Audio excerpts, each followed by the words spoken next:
May 1979. Sir, I wish to congratulate the Honorable Finance Minister on his excellent speech with which he has presented the budget.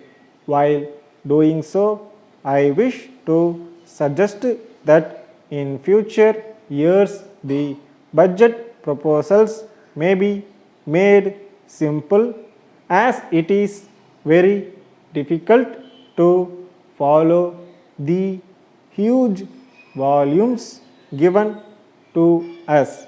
A short summary of the various proposals contained in the budget may be given to us so that we may know at a glance the important features of the budget.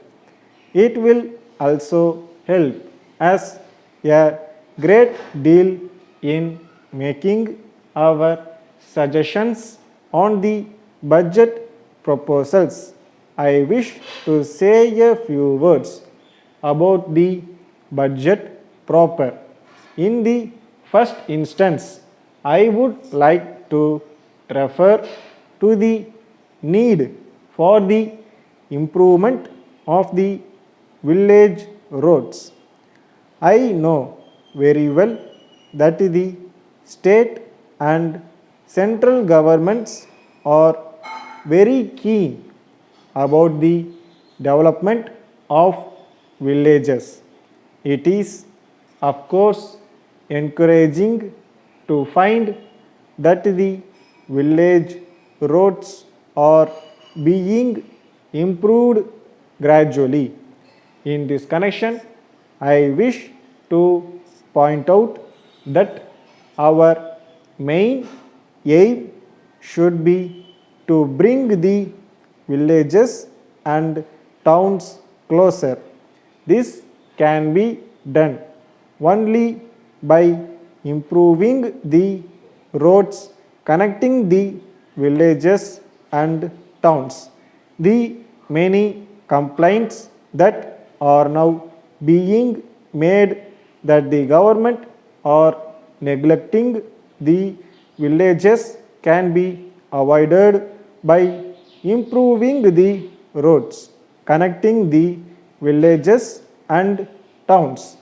One other welcome feature in the budget is the provision made for supply of electricity to a large number of villages. I am glad that the government have bestowed their attention on this very important aspect of rural development. Only when we are able to provide electricity to all the villages in the state, we can claim to have done some justice to the villages.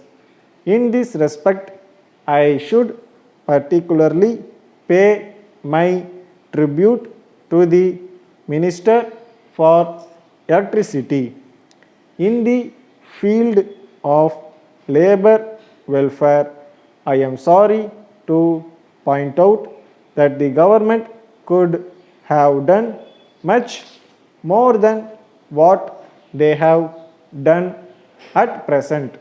I know very well that the government have framed various laws for the welfare of the working classes, but the mere passing of laws will not be quite enough. The government should ensure that the many acts passed by them with the object of helping the laborers are properly implemented in any country. Unless the laborers are able to lead a decent life, there will not be full happiness in our society. Letter from Messrs.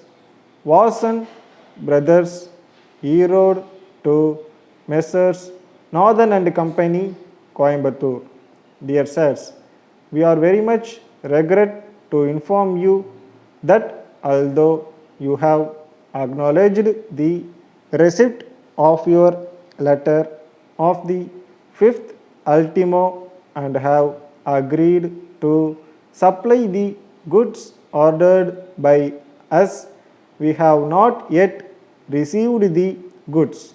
This is causing us great inconvenience.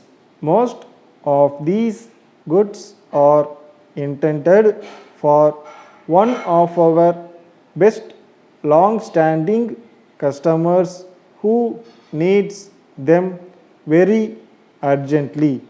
Based on your assurance to supply the goods within a week, we have promised our customer to supply the goods in time for his work. But even a month after the promised date, it has not been possible for you to honor your commitment. This has affected our name and fame. We trust that you will make all possible efforts that are necessary to prevent our taking any action against you which will be unpleasant to us all as well as to you. Yours faithfully.